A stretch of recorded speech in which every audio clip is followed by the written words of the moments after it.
Hello and welcome to this edition of World at War. My name is Mohammed Saleh.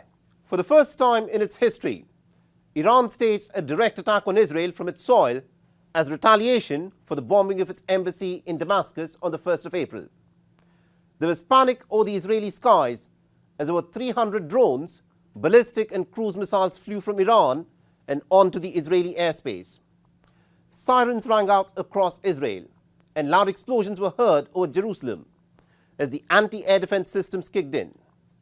According to the Israelis, they managed to shoot down nearly 99% of all projectiles that were fired by Iran with the assistance of the United States and Britain. For decades, Iran and Israel have engaged in a shadow war, with Israel using Mossad to carry out assassinations of the top Iranian scientists, while Tehran has relied on its proxies to flex its muscles in the region. But these airstrikes by Iran have changed the very nature of the Tehran-Tel Aviv conflict. So is this now the beginning of a new war spread across the Middle East? Our next report gets you the details.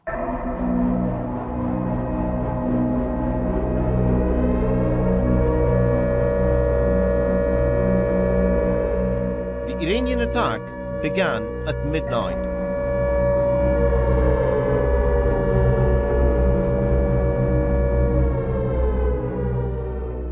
In wave after wave, Iranian drones and missiles pierced through the dark night.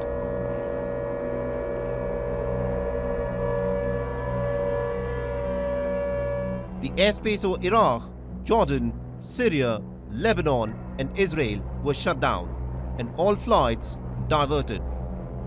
Israel's Prime Minister Netanyahu put out a video message that this was a scenario for which Israel had been preparing for. Citizens of Israel, in recent years, and especially in recent weeks, Israel has been preparing for a direct attack by Iran. Our defensive systems are deployed. We are ready for any scenario, both defensively and offensively. The state of Israel is strong. The IDF is strong. The public is strong. And soon enough, in city after Israeli city, sirens began to wail.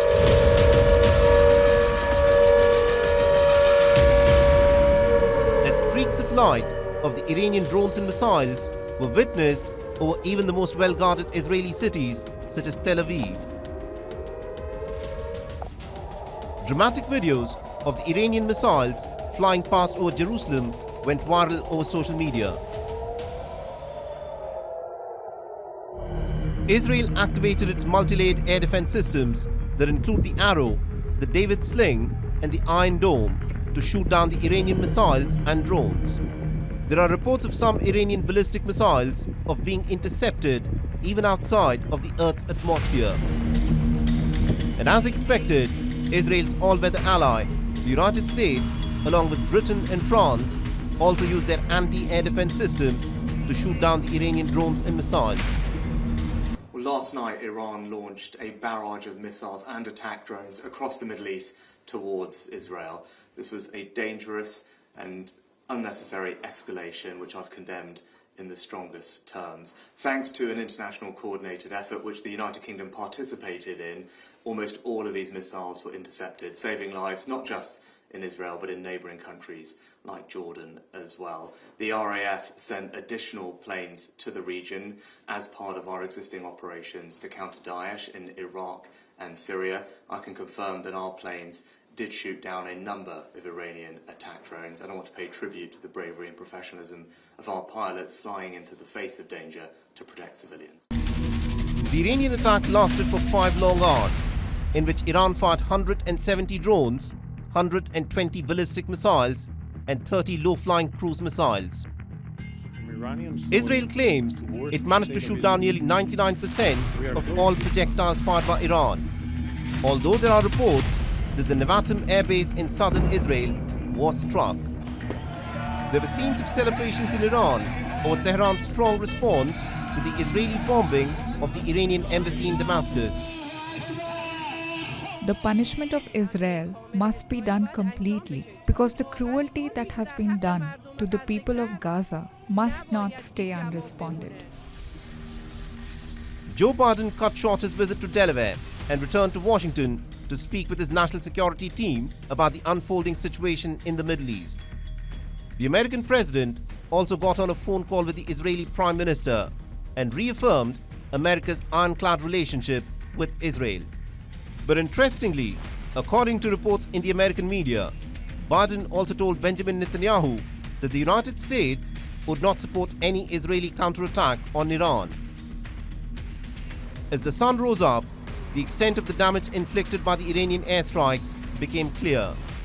A 7-year-old Bedouin girl was wounded by the shrapnel of an interceptor missile. Iran says it carried out the airstrikes on Israel as per Article 51 of the UN Charter after the bombing of the Iranian embassy in Damascus.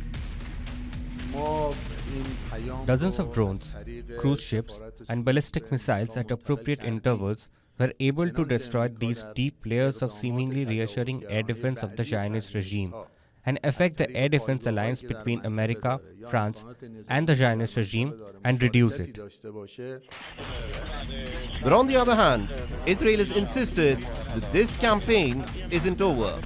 But what most definitely is over are the days of a shadow war between Israel and Iran. And the volatile region has been pushed one step closer to a contest that will redefine the balance of power in the Middle East.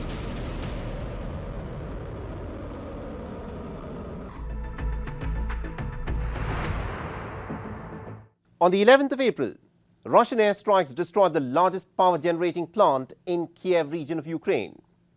A total of 82 missiles and drones were fired, of which Ukraine claims to have managed to shoot down about 18 missiles and 39 drones.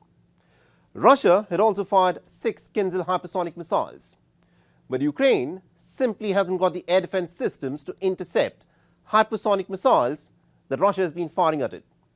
As a result, the Tripilska thermal power plant, the largest supplier of electricity to Kiev, Cherkasy and Zhytomyr regions, was completely destroyed. Centenergo, the company that generates nearly about 20% of all Ukrainian energy needs, has said that in the past 3 weeks, it has witnessed the most intense and the most targeted airstrikes on Ukraine's power infrastructure. The Kremlin has said that these airstrikes on Ukraine's power infrastructure are meant to avenge the Ukrainian campaign of specifically targeting Russian oil refineries. So as this war of attrition continues unabated into its 3rd year, why are power facilities and oil refineries the new targets for both the Russian and the Ukrainian missiles? Our next report gives you more details. Thick plumes of black smoke rose over Kiev.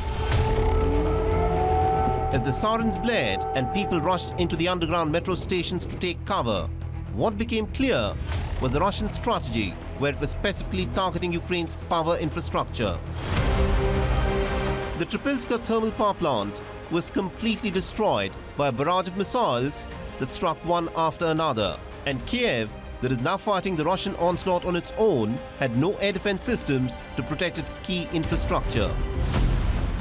Ukrainian President Volodymyr Zelensky, who was at a summit in Vilnius at the time, did not mince words. While the United States is mired in its domestic politics on the question of sending military aid to fight against Russia, Volodymyr Zelensky insisted that the time to act is now. Свого виробництва як Patriot. We don't have our own air defense comparable to Patriot. It just doesn't exist. I want to tell you that we need time. We need help from our partners. We won't need Patriot systems forever. We will definitely be able to produce our own systems. We started working on this. I believe we will be able to do it. But during this time, we don't want to lose people. Ми це обов'язково зможемо, але в цей час After much hemming and hawing, the United States on the 10th of April announced that it will send about $138 million worth of Hawk air defense systems to equip Ukraine to defend itself against the Russian drone and cruise missile attacks. The United States has been shipping Hawk interceptor missiles to Ukraine since 2022 as an upgrade to the shoulder-launched Stinger air defense missile systems. But Ukraine has said that this is just not enough, and it needs the Patriot air missile defense systems to guard itself from the Russian hypersonic missiles. A sentiment echoed by the NATO chief Jens Stoltenberg. Delays in delivery of air defenses will allow Russian missiles to hit more targets, and delays in delivery of ammunition will allow Russia to press along the front line. Ukraine simply cannot wait. It needs air defenses, ammunition and aid now. The Russia-Ukraine war has undergone a qualitative change. It is no longer a contest of artillery firepower. Instead, some NATO nations who are now willing to send the slightly longer-range missiles has meant that Kiev has been striking targets deep inside Russia. For instance, on the 9th of April, Ukraine struck a Russian aviation factory in the Voronezh region deep inside the Russian territory. Kiev claims that it used the domestically produced long-range drones to carry out this attack. Kiev is also using its long-range drones and missiles to accomplish what the Western sanctions have failed so far. There is a campaign by Ukraine to strike at Russia's economic and logistical sinews. In the last few weeks and months, there has been a concerted campaign by Kiev to repeatedly strike at Russia's oil refineries. Consider this: Russia earns 40% of its revenue from the export of its crude oil and petroleum products. And in the Ukrainian strikes so far, Kiev has destroyed almost 900,000 barrels a day of refining capacity of Russia. Russia has an installed refining capacity of almost 5 million barrels per day. But the destroyed refining capacity is beginning to tell in the Russian finances. Western sanctions on shipping and insurance were easily circumvented by Russia by using its fleet of shadow oil tankers to the extent that Russia's oil exports had remained unchanged. But this new strategy of Ukraine to target Russian refineries has raised some very serious concerns for the military strategists at the Kremlin.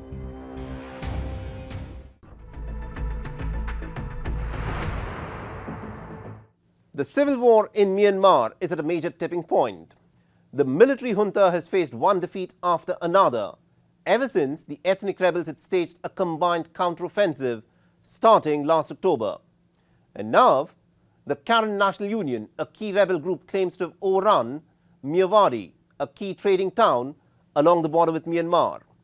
And what is worse, about 200 Myanmar junta military personnel also reportedly abandoned their military base and then fled into Thailand. And the Thai authorities are now considering whether to grant sanctuary to the junta soldiers. So why has the Myanmar junta, which has an arsenal of formidable weapons, been simply unable to stop the surge of the ethnic rebels across the country? Our next report gets you the details. Pitched battles are being fought in the dead of the night. Armed with light weapons and often crudely manufactured explosives, Myanmar's ethnic rebels have managed to inflict one defeat after another, capturing large swathes of territory from junta's hands. On the 11th of April, the anti-junta rebels, who melt away into the jungles, at the sight of the Myanmarese Tatmadaws' heavy weapons, staged an audacious attack. Using guerrilla tactics that have been mastered over decades, the ethnic rebels attacked the key border town of Myawaddy.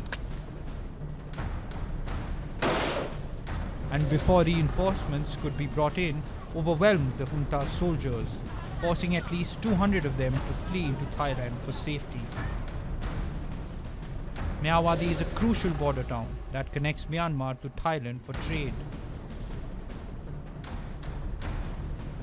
Just last month, the Karen National Union, one of Myanmar's oldest rebel groups, had forced over 600 Tatmadaw soldiers and their families to surrender.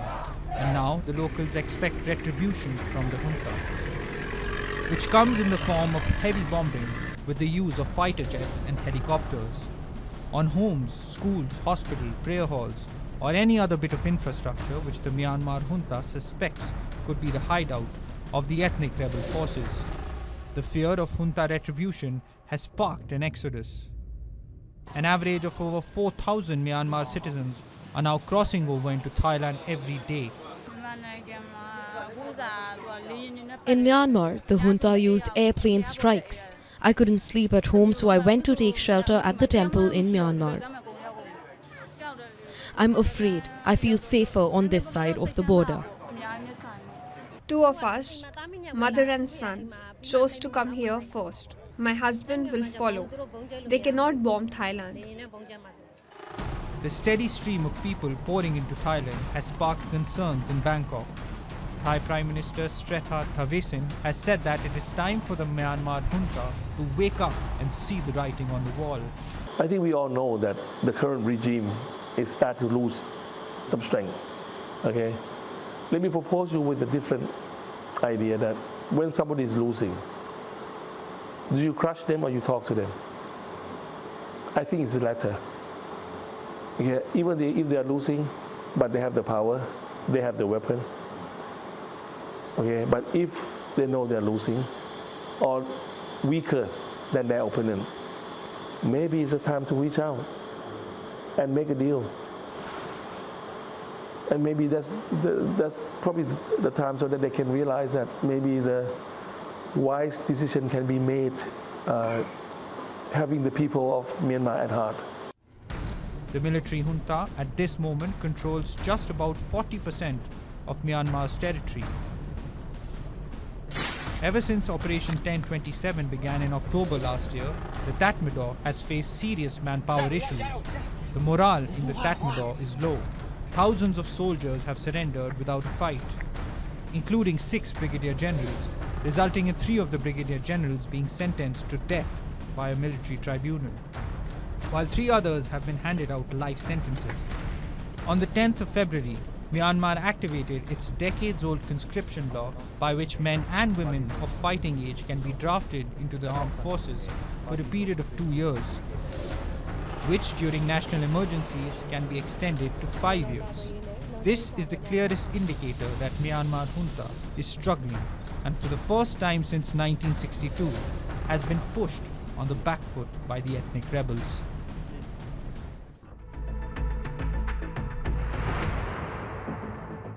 The Vienna Convention on Consular Relations is an international treaty that was signed in 1963. According to this treaty, embassies are inviolable, and the local law enforcement agencies of a host nation simply cannot enter into the premises of an embassy without the express consent of the head of the mission. In fact, the Vienna Convention on Consular Relations states that the premises of the embassy will be treated as part of the sovereign territory of the nation that has the embassy there. And even diplomats have what is known as diplomatic immunity, making them exempt from some of the laws of a host nation, besides being protected from arrest or detention. But all of these rules were thrown out of the window when on the 5th of April, heavily armed and balaclava-clad police personnel of Ecuador stormed into the Mexican embassy in the city of Quito. The dramatic CCTV footage of the Ecuadorian police intimidating the Mexican embassy staff as they forcefully arrested and then dragged out the former vice president of Ecuador from the Mexican embassy has now gone viral. But what led to this dramatic incident? And what action has Mexico taken over the storming of its embassy in Ecuador? Our next report gets you the details.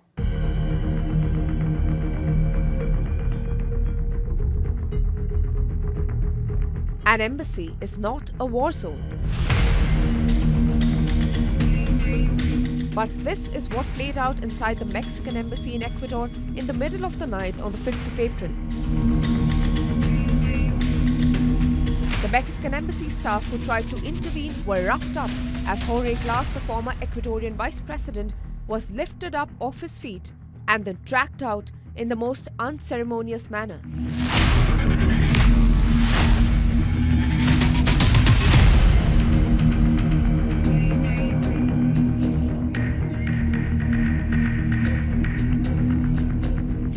The incident sparked an immediate diplomatic spat.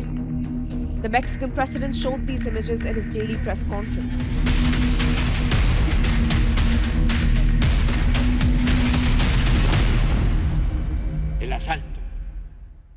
This was an assault on our embassy, and a government doesn't do something like this if it doesn't feel like it has the support from other governments and powers. For this reason, we will bring it to the International Court of Justice. The Mexican foreign minister soon announced the suspension of diplomatic relations with Ecuador. Mexico announces the immediate suspension of diplomatic relations with Ecuador. In this sense, Mexican diplomatic personnel in Ecuador will leave the country immediately. Mexico expects Ecuador to offer the necessary guarantees for the departing Mexican personnel. Mexico will appeal to the International Court of Justice to hold Ecuador accountable for violations of international law. And once the diplomatic staff returned home, they recounted the terrible ordeal they went through in the middle of the night. Que salir, me empujaron, creo que ahí fue donde me pegaron en el ojo que tengo una marca aquí, porque era con un escudo. But there was more drama that was unfolding in Quito. Jorge Glass, who has been twice convicted on charges of corruption, promptly began a hunger strike as he was taken inside the Guayaquil prison. There are reports that he even attempted suicide inside the prison, for which he was taken to a hospital for medical checkups. But the hospital soon discharged him, and he was back in prison again. Jorge Glass has been offered political asylum by Mexico, which is why he had been residing in the Mexican embassy since last December. Other high-profile individuals who found asylum in a foreign embassy include the likes of the WikiLeaks founder Julian Assange, who walked into the Ecuadorian embassy in London and stayed there from 2012 till 2019. Former Afghan President Mohammad Najibullah sought shelter at the compound of a United Nations mission in Kabul after he was removed from office in 1992. Erich Honecker, the former leader of East Germany, had sought refuge in the Chilean embassy in Moscow in 1991. Storming the embassy of a foreign nation is a serious affair. And now, Mexico has dragged Ecuador to the International Court of Justice, demanding its suspension from the United Nations.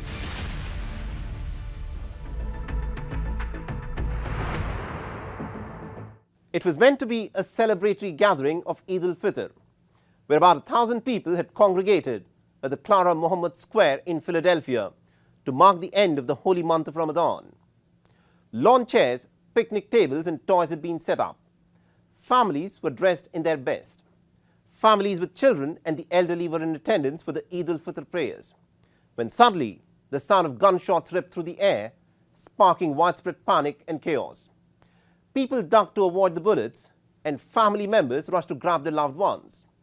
But the question is, who opened the fire in this festive gathering in Philadelphia? Our next report gets you more details.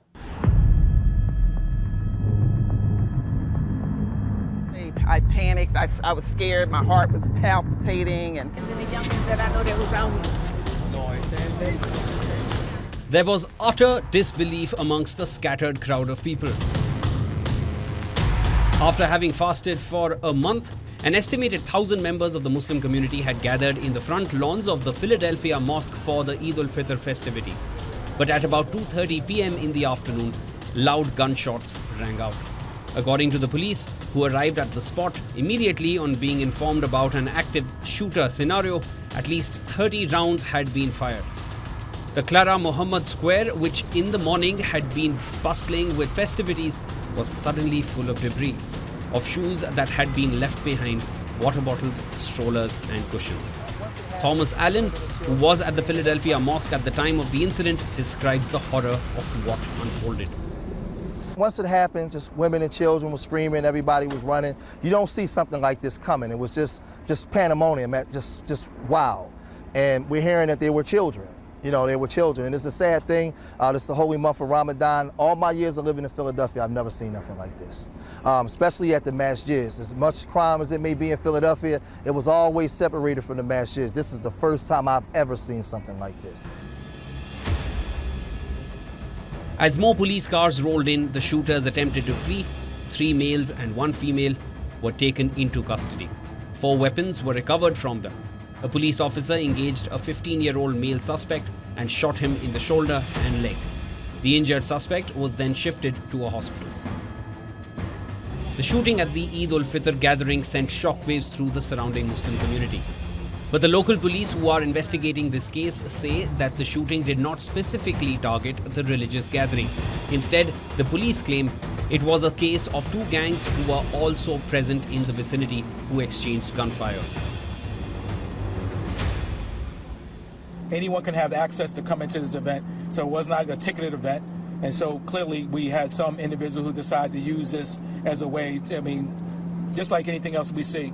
When we see individuals who are beefing and going at each other, oftentimes they don't care where they see each other at.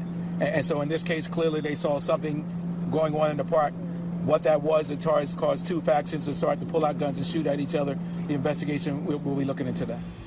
In total, 5 people have been arrested for opening fire in the congregation, of which 4 are said to be juveniles. The United States of America is notorious for gun violence and mass shootings, and this incident is just another one where gunfire erupted in what was essentially a safe, family-friendly, festive religious gathering.